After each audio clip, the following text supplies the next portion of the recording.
Panlinis ng dugo, meron ba yan? Actually, nung una ko itong narinig, how to clean your blood, sabi ko, parang tama ba o mali? Pero nung inaral ko, tama pala. 'Di ba? Kasi yung katawan natin, syempre, ang dugo, maraming trabaho. Diyan dumadaan yung oxygen natin, yung pagkain natin, yung glucose, yung hormones, yung white blood cell, 'di ba? So, kailangan gumagana organs natin. Okay? Ano ba panlinis ng dugo natin? Siyempre, yung liver natin, tagalinis, taga-metabolize. Yung kidneys natin, tagalinis. Oras na yan, parang nagwawalis eh. Oras na masira ang kidneys natin, nag-kidney failure, anong mangyayari? Hindi na malilinis yung dugo. Ang mangyayari, yung mga waste products, mag-iipon sa dugo. Dadami yung creatinine, kaya mag-iiba yung kulay, magiging gray, pati yung hininga mag-iiba, magkakaroon ng uremia. Ibig sabihin yung mga toxins nag-iipon sa dugo, nalalason yung dugo. Kasi nga, kidney failure, liver failure, ganun din mangyayari. Kaya para hindi dumumi ang dugo, at nililinis niya yung cholesterol, kailangan gumagana ang liver at kidneys natin. Diba? Tama naman pala eh. Actually, mga doktor din sumulat nitong mga research na to. So, tingnan muna natin, ano trabaho ng dugo? Malaki ang trabaho ng dugo natin. Lahat dyan dumadaan eh. Diba? Paghinga natin, oxygen, diba? Pag huminga tayo oxygen, namumulan na itong natin, kamay, diba? Pag hindi ka huminga, magiging blue yan. So, mula sa lungs, pupunta yung oxygen sa dugo. Yung dugo, pupunta sa puso, ipapump niya dito. Kaya gaganda kulay. Papump niya hanggang paa mo. Papump niya sa kidneys mo, sa liver mo. So, dala-dala niya oxygen. Dapat maraming oxygen. Kung di ka huminga, puro carbon dioxide, ayan, delikado. Mga hormones sa dugo din dumadaan. Testosterone, estrogen, clotting factors kung may sugat. Para maghilom yung sugat, di ba? May pang-clot tayo dyan, may platelet tayo. Kundi dugo yan ng dugo. Yung asukal, yung mga diabetic na malakas kumain, di ba? Nasa dugo din yan eh. Nasa dugo din, may insulin pampababa. Mga fats, white blood cell, kung may lagnat tayo, may pulmonya, saan yung panlaban natin, yung mga sundalo natin, saan dadaan? Sa dugo din. Kaya nga, meron tayong natural ways para linisin ang dugo natin. At maganda yung daloy, delivery. Kumbaga, yung dugo, blood vessel, yan yung pinaka-highway, yan ang EDSA natin eh. Diyan dumadaan. Ito trabaho ng dugo, ang ganda oh. Taga-transport ng oxygen, yung waste products nilalabas, pati yung kinain natin, dadaan din sa dugo muna, di ba? Na-absorb sa dugo bago dinadala sa mga katawan. Ayan, hormones and other products. Protection, nandyan yung mga white blood cells. Nandyan yung platelets. Yung pH ng katawan para hindi maging acidic. Pag kidney failure, nagiging acidic ang dugo. Diba? Dapat tama lang pH. Yung temperature, ang taga-regulate na sa dugo din. Pag hindi na-regulate, heat stroke ka. Kundi, baka sumobra lamig, mag-freeze ka naman, di ba? So, pag sa malamig na lugar, so water balance siya, bahala. Hindi ka masobrahan sa tubig, hindi ka magkulang sa tubig. Nasa dugo yung mga hormones na pang-regulate lahat niyan. So, yan talaga pinakamahalaga ang dugo. Ano yung tagalinis natin? First, ang liver, malaki ang trabaho. Umiinom ka ng alak, di ba? Malalason yung katawan mo sa alak. Pasalamat tayo sa atay, siya metabolize. Ibig sabihin, yung alak na masama, ginagawa niyang hindi masama at nailalabas sa katawan. Ang problema, pag yung alak mo sobra dami, sobra bilis ka uminom, inaraw-araw mo, hindi nakakayanin ng liver mo. Kumbaga pagod na siya. Hindi na niya ma-metabolize, hindi na niya tapon lahat ng alak na ininom mo. Kaya masisira na siya, liver cirrhosis. Kaya yung alak siya rin, yung mga gamot na iniinom natin, paracetamol at iba pa, siya rin taga-metabolize. Kung may pumasok na harmful chemical o toxin, nakain na langhap, liver din. So, yung medyo toxin na pumasok sa katawan, ginagawa ng liver na harmless at nilalabas sa ihi, Sa pawis. Second organ, pampalinis ng dugo, kidneys. Diba? Pinifilter niya yung blood, yung dugo lang na, yung mga mahalaga lang iniipon niya, yung hindi mahalaga, iniihi natin. Nilalabas natin yung mga sobra. Meron din tulong ng ibang organs, intestine, sa pagdumi. Yung dumi. Sa skin, yung pawis. Lumalabas din yung dumi dyan minsan. O, kaya nga yung mga may kidney failure, yung mga pag nagkaroon ng kidney failure, wala nang ihi. Ang nangyari, nag-iipon ang dumi sa katawan, nasa dugo. Kaya yung pawis, pag may kidney failure, medyo may amoy. Parang medyo amoy ihi. Ganun nangyayari. Diba? Kasi hindi na makalabas sa kidneys eh. So, dapat, pag healthy ang liver, wag uminom ng alak. Healthy ang kidneys, walang high blood, walang diabetes. Kung pag healthy itong mga organs natin, mas malinis ang dugo. Ano ang senyales na medyo madumi na dugo natin or parang may diferensya na sa katawan? Pwede, ito naman po, mga general signs lang eh. Pwede magka-skin problem, naglabasan yung mga rashes. Pwede naggulo yung bowel movement, minsan constipated, diba? Hindi regular. Bloated, masakit ang tiyan lagi, makabag. Number 4, may maga, maga yung muka. Pag maga yung muka, possible na may kidney failure. Pag maga ang tiyan, may ascites, possible liver failure. Pag maga ang paa, usually pang heart failure yon. Irregular menses, pwede rin nagloloko yung regla ng babae. Ito, fatigue, stress, depressed, hindi makatulog. Usually magkasama yan eh. Pagod, hindi makatulog, medyo senyales yan ng liver failure, kidney failure. Yan na nagiging senyales. Very general to, pero ibig sabihin, may nararamdaman yung katawan. Bakit siya pagod? Bakit hindi makatulog? Bakit nagwa-weight gain? Di ba? Yan. So, ito, pag ganito mga senyales, tingnan natin. Check natin liver, check natin yung kidneys. Baka nag-iipon na ng dumi yung katawan natin. So, tulad na sinabi ko, trabaho ng kidneys, ayan, nagwawalis siya. Winawalis niya yung mga dumi. Ang cute eh. Ito naman ang liver. Ang liver kasi, marami siyang enzymes. Paano ko ba explain to? Yung mga chemical, lalo na yung gamot na iniinom natin, siya nagme-metabolize. Meron siyang mga process, mga chemical process. Minsan na oxidize, na hydrolyze, dehalogenate, lahat yan para gawing harmless. Diba? Pagpunta sa katawan, medyo matapang pa yung gamot, pinapagaling pa tayo. Pag dumaan sa liver, okay, tama na. So, kaya ang dosis mo ng gamot once a day kasi tinanggal na nung liver for the day. Next day na ulit eh. Ayan. So, pag maganda ang gana ng liver mo, maayos yan. Nalalabas niya yung dumi sa ihi, sa dumi. Pero para gumana ang liver mo, dapat kompleto ka sa vitamin B.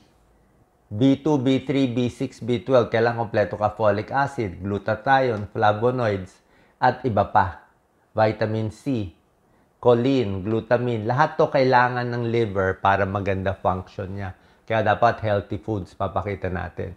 Para gumana yung kidneys mo, dapat maraming inom ng tubig, di ba? Para gumana siya, makalinis siya maigi. At dapat control ang high blood mo at diabetes para hindi siya masira. Okay, ito na mga tips natin. Number 1, paulit-ulit tayo dito. Pero ngayon, maintindihan nyo na. Gusto nyo luminis ang dugo, di ba? Dapat maraming tubig iinumin. Ano recommendation ng National Kidney Association? Sabi ng National Kidney Association, at least 6 na basong ihi ang nilalabas araw. Ihi hindi ko sinabi inom. 6 na basong ihi ang lumalabas para yung kidneys gumana. Para maganda yung daloy ng kidneys natin. Ayan, no? Paano mo makukuha itong 6 na basong ihi? Lalo na kung tumataas na creatinine, gusto mo maraming ihi. Bakit?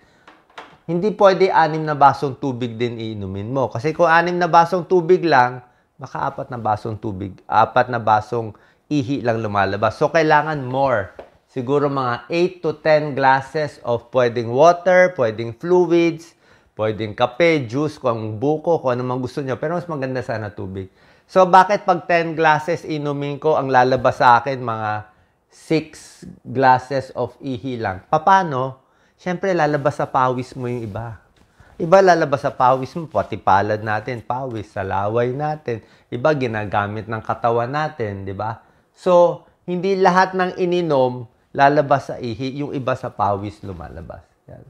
So, importante pag inom ng tubig para malabas. Pag marami ka rin tubig, hindi ka dehydrate, mas open ng blood vessel, mas maganda daloy ng dugo.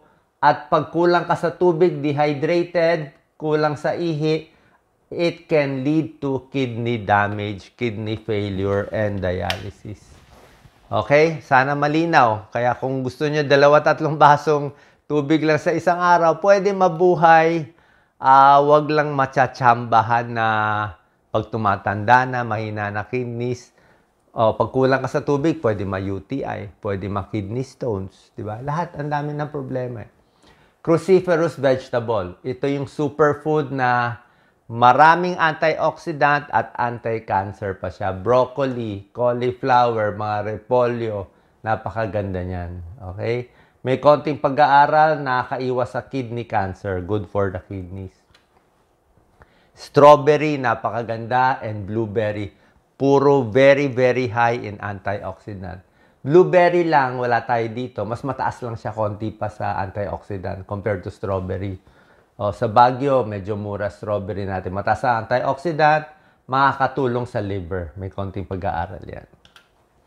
Bawang, di ba? Turo ko sa inyo, bawang, very healthy. Bakit?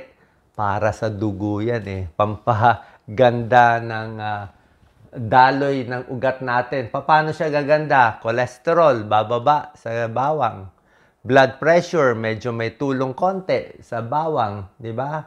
Cholesterol mo, blood pressure mo gaganda. May antimicrobial property pa to, laban sa mga bakterya. Okay, laban sa mga mikrobyo. So, good for the blood vessels, good for the kidneys yan. Gano'ng karaming kakainin? 2 hanggang 3 butil sa isang araw. Ganun lang recommended. Okay? Mas hilaw, mas maganda, masakit lang sa tiyan, kundi lutuin lang konti. Huwag lang susunugin. At ang problema lang nga dito, kung kakainin mo raw, pwede sumakit yan mo. Kaya isama na lang sa pagkain. Mansanas, isa sa fruit na pinakamaganda for the liver, for the kidney. Kasi ito yung prutas talaga na pwedeng-pwede sa diabetes. Kung isang prutas lang re-recommend ko sa diabetes, ito number 1, apple. Okay? Ang banana kasi, pwede rin sa diabetic, pero medyo moderate glycemic index, mga 55. Ito, mga 35 lang. So, ibig sabihin, kahit 2 kainin ng diabetic, okay lang. Gusto natin mababa blood sugar mo. Tsaka itong balat, napakaganda. May pectin, soluble fiber, maganda sa tiyan, anti-cancer. Kaya an apple a day keeps the doctor away talaga. Suha, pwede rin sa diabetic, maganda to. May konting pag-aaral, maganda siya sa liver. Okay? Lalo na tong fiber niya. Maganda yan. Isda, mataas sa omega-3 fatty acids, mataas sa fish oil, ginagawa pa nga suplemento. Kahit anong isda, tuna, sardinas, tamban, hasa-hasa, kung may pera, salmon, kahit tilapia, pwede na rin yan.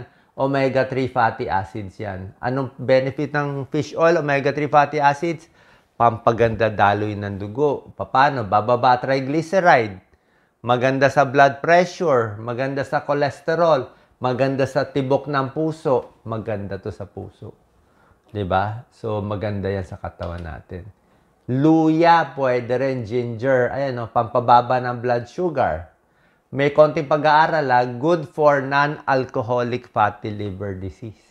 Yung mga may sira sa atay. Yung matataba, medyo maganda dito sa luya. Okay? So, good for the liver. Para pag maayos ang liver, mas maganda ang paglinis sa katawan. Luya, pwede rin sa hilo. Pwede rin sa sakit ng tiyan. Green tea kasi may antioxidant. Okay, may pag-aaral to, may mga anti-cancer properties. Super taas sa antioxidant, although may caffeine siya. Kaya tansyahin mo lang kung 2 to 3 cups, depende. Pag hindi ka naman hindi naman ganun kataas yung caffeine niya. Pero 2 to 3 cups in a day, pwede yan. Okay, may tulong sa liver. Sa kape, medyo iba-iba yung pag-aaral. may pros and cons eh. Basta black coffee lang, wala masyadong sugar, okay. Pero pag ginawa mo ng 3-in-1, tsaka yung maraming matatamis, hindi na healthy. Pero kung black coffee lang, 2 cups in a day maximum, medyo may konting pag-aaral, maganda sa liver, maganda sa katawan natin. Except lang kung nagpapalpitate ka at hindi ka sanay dito. So, coffee, depende sa inyo. At syempre, pagdating sa mga supplements at ibang mga gamot, paalam nyo muna sa doktor nyo. Pag maintenance medicine, okay lang, tuloy nyo. Paalam nyo sa doktor nyo. Pero kahit mga supplements or vitamins, paalam nyo sa doktor nyo. Kasi may overdose eh. Pag na-overdose kayo, baka masira liver, baka masira kidneys natin. Pag nasira liver ang kidneys, hindi nagagana yung panlinis ng dugo, panlinis ng katawan, ay hindi maganda.